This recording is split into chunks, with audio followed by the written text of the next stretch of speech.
delo, družina in socialne zadeve. Zagotovo bomo nadaljevali z vsemi programi, ki so se izkazali kot dobri, koristni.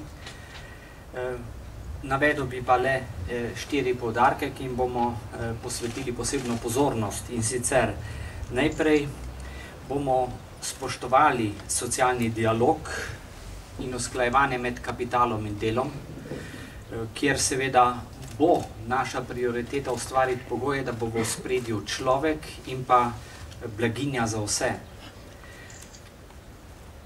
Organizirali bomo nego, dolgotrajno nego za vse, ki to potrebujejo. Slovenija tega še nima in potrebe se poglabljajo. Vsekakor bomo to v enem mandatu uspeli. Uvedli bomo finančno subvencijo socialno šibkim mladim družinam v smislu reševanja stanovanjskega vprašanja in pa varstva otrok. In pa odločno in na vseh področjih se bomo borili proti vsem oblikam socialnega izključevanja, tako starejših ljudi kot tudi invalidov.